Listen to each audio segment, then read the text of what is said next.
Hello,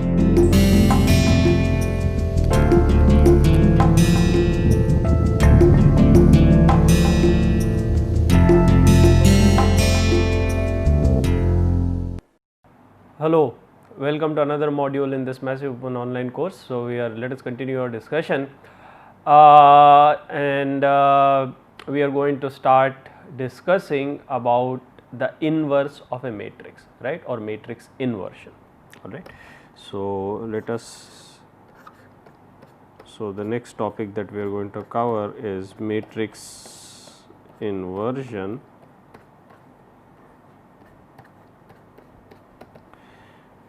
And before we talk about the inverse of a matrix, we need to talk about another concept, which is essentially the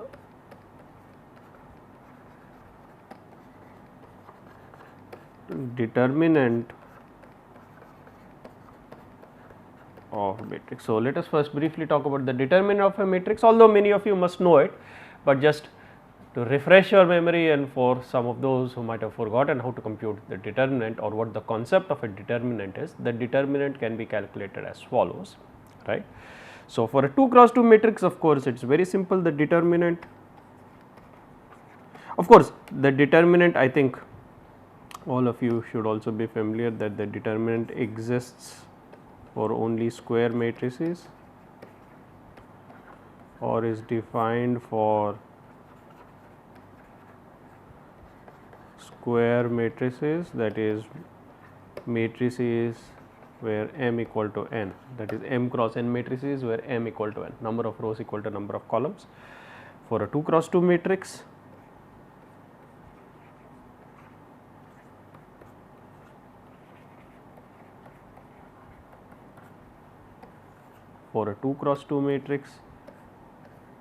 that is or canonical matrix A, B, C, D, which is a 2 cross 2 matrix. The determinant of this matrix, which is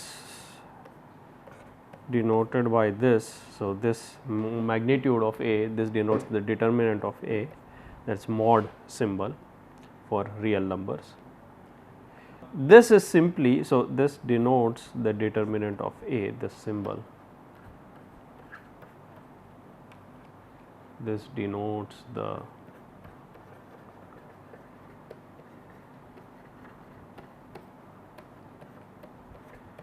sometimes it is also denoted by det A, so on and so forth, all right. So, this is simply your AD minus BC, this is the determinant of this 2 cross 2 matrix, right. For example, let us take a simple example of a 2 cross 2 matrix.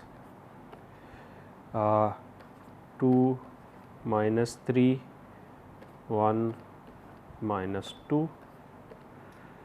So, the determinant of this is 2 into minus 2, that is minus 4, minus 1 into minus 3, that is minus 3. So, minus 3, that is plus 3. So, minus 4 plus 3, that is minus 1, right. So, this will be, so if this is your matrix A, then the determinant of A is 2 times minus 2 minus 1 times minus 3, which is minus 4 plus 3, which is essentially minus 1, all right. So, the determinant of this simple 2 cross 2 matrix, this in our example is minus 1. Now, let us consider a general n cross n matrix and see how the determinant is evaluated. For a larger matrix,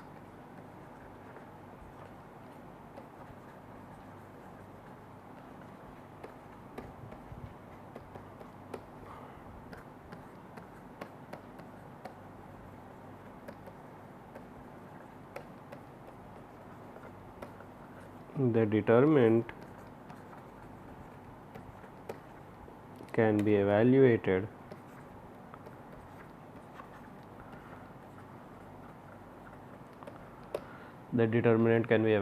as follows. That is, for instance, let us take a simple example again. Let us look at an M cross M matrix.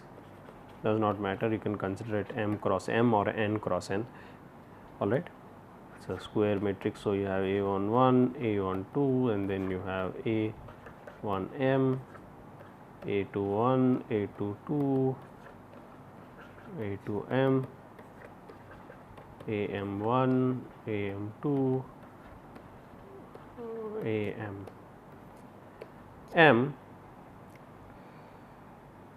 Then the determinant of A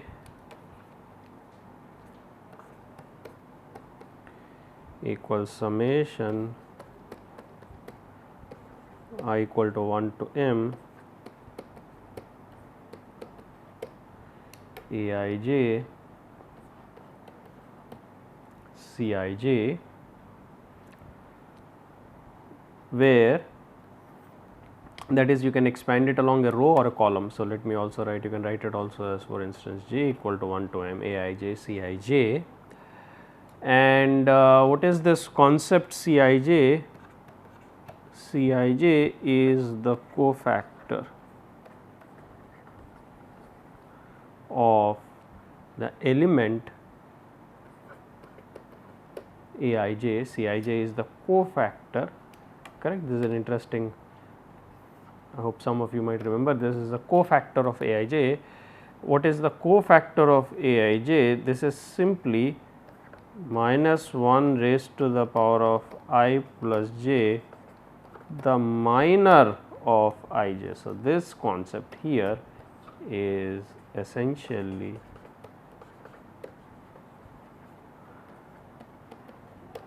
the minor of A. This is the minor Ij, I cannot say minor of Aij, this is the minor Ij or ijth minor, which is essentially nothing but the determinant of the reduced matrix.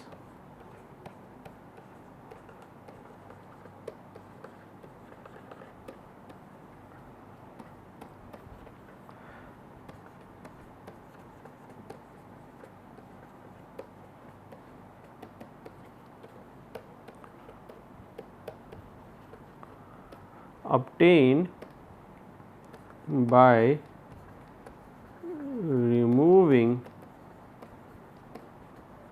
row I and column. So, this is the determinant of the reduced matrix, that is essentially what is the ijth minor, that is you remove the ith row and the jth column and look at the reduced matrix. The determinant of that is essentially the minor.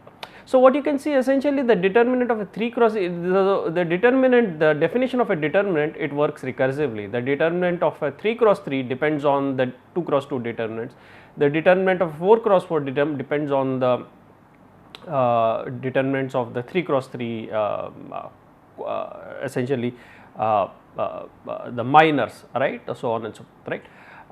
So, that is essential. So, the definition of the determinant works recursively, alright. So, let us look at a simple example to understand that. So, let us look at a simple 3 cross 3 matrix, that is, and that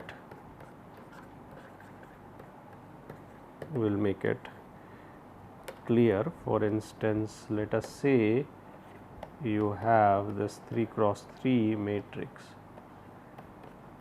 3 cross 3 matrix 7 2 1 0 3 minus 1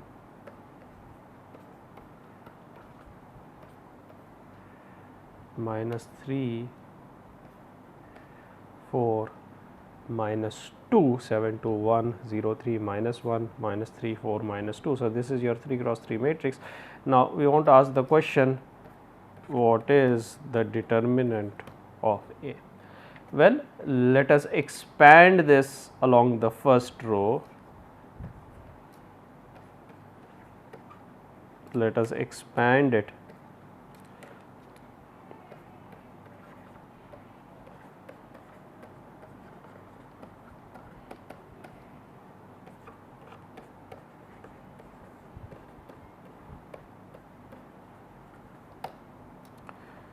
So, what are we going to have? We are going to have the determinant of A equals 7 times the cofactor of Aij, which is the 1 comma 1 element, plus 2 times the cofactor of the 1 comma 2 and plus 1 times the cofactor of the 1 comma 3.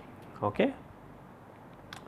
Now, what is the cofactor of 1 comma 1? That is minus 1 raised to the power of I plus j 1 plus 1 times the minor 1 comma 1, which is minus 1 raised to the power of 2 times what is the minor.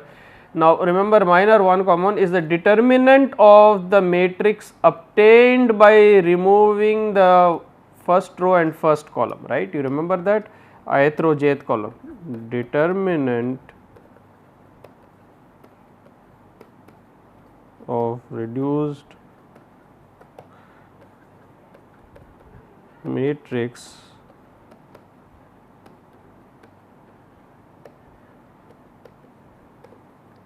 after removing first row first column.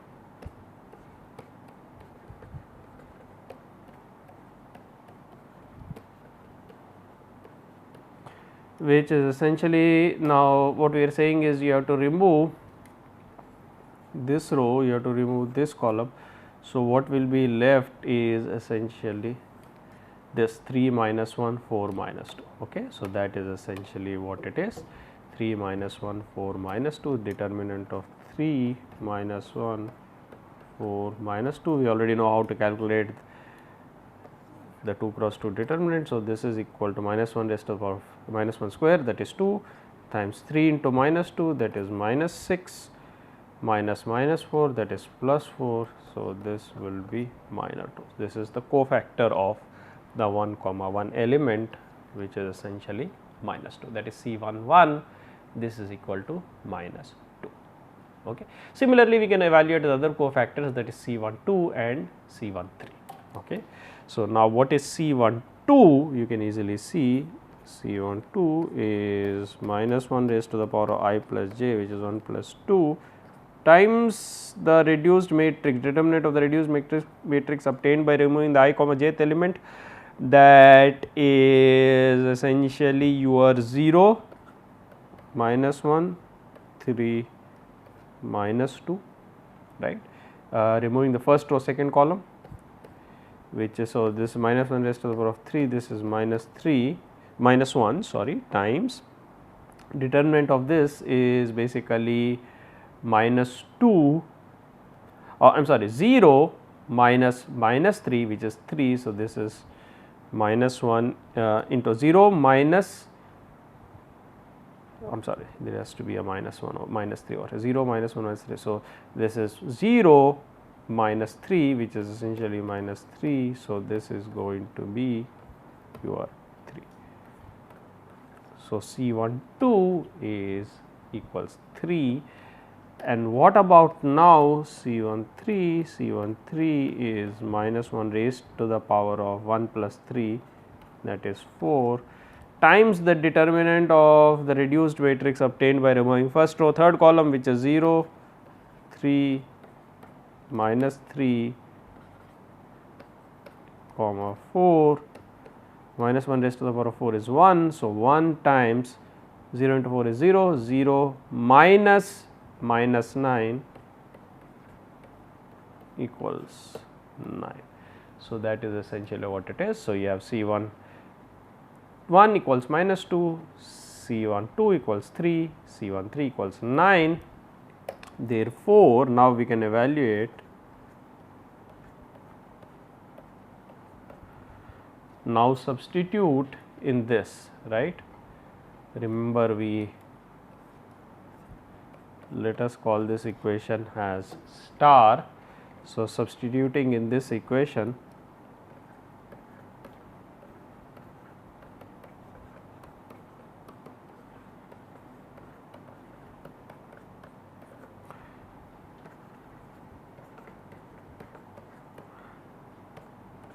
determinant of A, remember the expression for that is 7 times C11 plus 2 times C12 plus 1 times C13 which is equal to C13. So, this is 7 times C11 is minus 2 plus 2 times 3 plus 9 which is minus 14 plus 6 plus 9 15 minus 14 which is 1, right. So, this is essentially what we have. So, essentially the determinant of A, this is essentially equal to 1. Okay. So, for this simple example we have been able to evaluate the determinant using this factor, using this concept of cofactors and minors and so on. Okay. Now, we are ready to talk about the inverse of a matrix. Remember, this is what we started with, the inversion of a matrix. Okay. Now, how do we calculate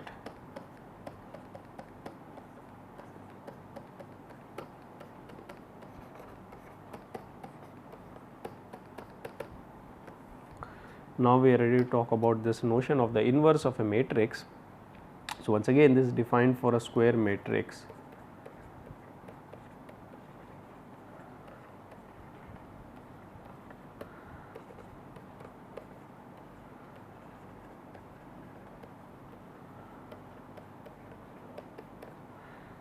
This is defined for an n cross n square matrix, right.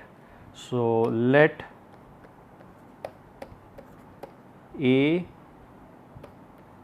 be an n cross n matrix. So, now the inverse of A is denoted by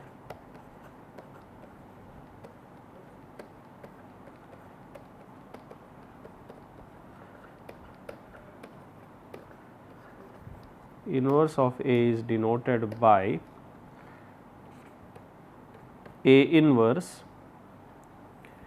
All right, inverse of A is denoted by or let me write it over here. Inverse of A denoted by A inverse satisfies, that is, if it exists, it must satisfy the property. Now, the other important thing to realize here is that the inverse is not guaranteed to exist for any square matrix, right. So, we are going to see that. So, if it exists, it must satisfies the property A inverse A equals A inverse equals identity. That is, if you multiply it on the left of A or right of A, or if you multiply A with A inverse on the left, or if you multiply A with A inverse on the right, it gives you identity. This is the property of the matrix inverse, right. Now, it is not guaranteed that inverse exists for all A. If inverse exists, A is termed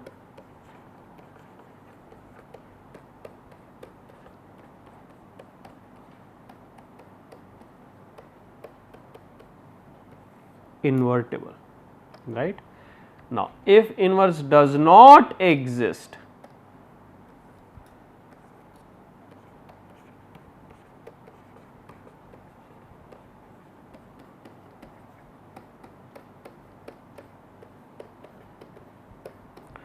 then matrix is the particular matrix for which inverse does not exist, matrix is singular, it becomes a singular matrix. If inverse does not exist, the matrix becomes a singular matrix, and this is an important concept. So, if the inverse exists, so inverse is not guaranteed to exist for all square matrices. If inverse exists, it is an invertible matrix, else it is a singular matrix. Okay. Now, what is the condition for inverse to exist? Very simple, n cross n matrix is invertible,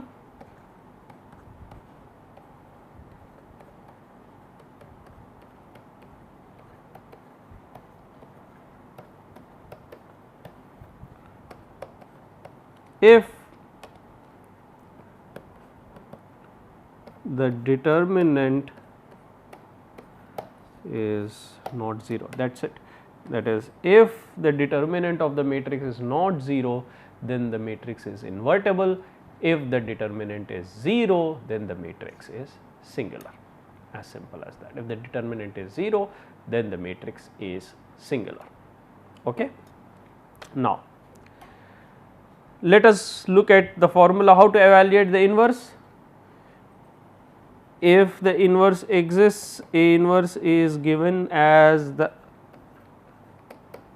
adjoint of A divided by the determinant of A.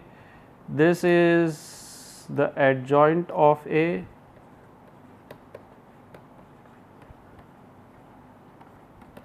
this is the adjoint of A, which is equal to, we already know what is the determinant of this. So, this is the adjoint of A. What is this concept? Adjoint, this is equal to C transpose, where C is the matrix of cofactors. That is, you take the cofactor matrix, that is, you take each element of the matrix A, replace it by its cofactor, you get the cofactor matrix. Okay. So, take each element of A, C is obtained from A by replacing each element of A by its cofactor. So, C is obtained from A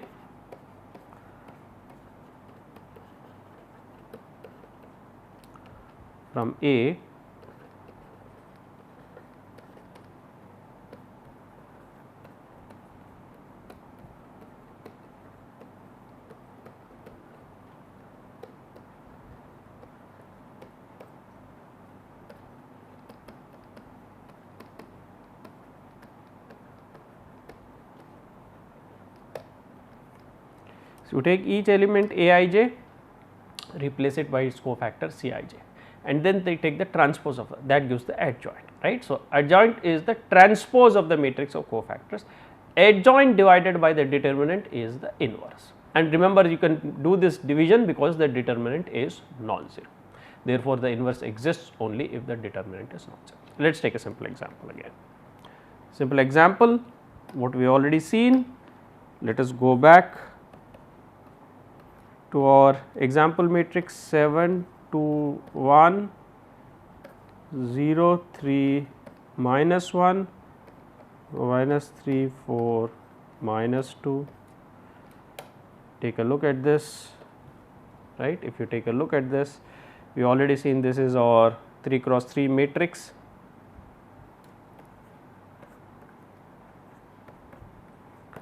We already seen determinant of A, this is equal to 1. Now, let us look at the adjoint, this is the transpose of the matrix of cofactors. Now, what is C? This is the matrix of cofactors.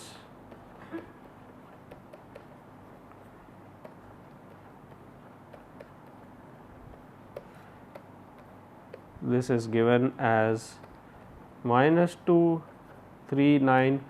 This is a cofactor of 7, cofactor of 2, cofactor, that is a cofactor of 1 comma 1, cofactor of 1 comma 2, cofactor of 1 comma 3, and you can similarly calculate the cofactors of the others, that is 8 minus 11 minus 34 minus 5 7 21. Okay. So, these are the cofactors. Okay. Alright, so we are replacing each element of A by its cofactor. For instance, 7, this is the cofactor, 3 comma 1, I am sorry 3 comma 2, which remember cofactor I comma j is minus 1 raised to the power of I plus j times the minor, right. That is, you remove the 3 comma 2 and calculate the determinant of the residual matrix. All right, hopefully that is okay, and you can do this similarly, minus 2 3 9 8 minus 11 minus 34 minus 5 7 25. Now, you take the transpose of this, right. So, adjoint of A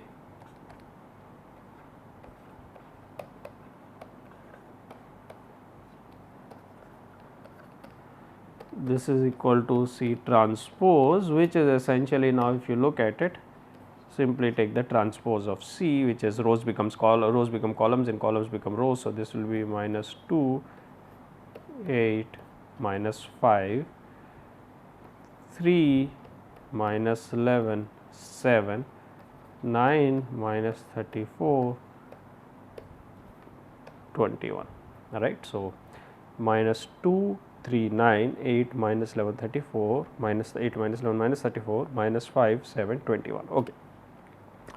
And now we have already seen that the determinant of A is 1. So, in this case adjoint of A itself becomes the inverse, or in other words you have A inverse equals 1 divided by determinant of A, which is 1, or you can write it this way, 1 divided by the determinant of A into the adjoint of A, which is 1 divided by 1 into this matrix minus 2, 8, minus 5, 3, minus 11, 7, 9, minus 34, 21, minus 2, 8, minus 5, 3, minus 11, 7, 9, minus 34, 21, and therefore, the inverse is also essentially the same.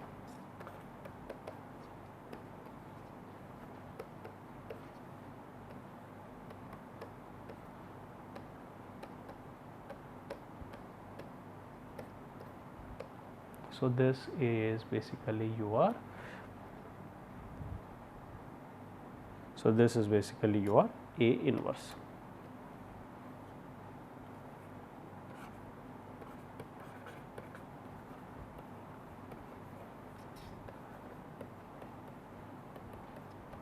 And you can check this by doing, for instance, A inverse A, and this should be equal to identity, and in this case 3 cross 3 identity matrix, because we have A is size 3 cross 3, and A inverse should also equal to the. This is an important concept. So, inverse, when you multiply it on the left and when you multiply it on the right, both gives identity, and later we are going to see a very interesting concept, another very interesting concept, which is known as the pseudo inverse. Alright. So, please do not confuse the inverse and the pseudo inverse. The pseudo inverse is different from the inverse, right. Inverse exists only for a square matrix if the matrix is invertible. Pseudo inverse is a different concept, and which is also very useful, but please do not confuse it with the inverse. Now, relation between pseudo inverse and inverse is, if the inverse exists, then the pseudo inverse is naturally also the the inverse is also the pseudo inverse, alright. But the inverse can pseudo inverse also exists when the inverse does not exist. Anyway, that is a concept which we will look at later, but the property of the inverse is that essentially when you multiply it by the on the left, that is, if you multiply A inverse into A, that is also identity, and if you multiply A times A inverse, that also equals identity, alright. So, I think some of these things are very basic, some of you might already be familiar with these, some of you might not be so familiar with these, or some of you might be familiar, but might have forgotten this thing. So, the concept of a matrix inverse is very important in linear algebra, because this is something that we are going to use very frequently going forward, especially in for instance, this arises in the solution of linear equations and so on, and the solution of linear equations is something that is very fundamental, right. So, this is something that is very important, and I think one has to have a good understanding of the matrix inverse, what are its properties and how to evaluate it. So, this basically completes our discussion on the matrix inverse. We are going to look at the applications now of matrices and matrix of the matrix inverse in the subsequent modules. Thank you very much.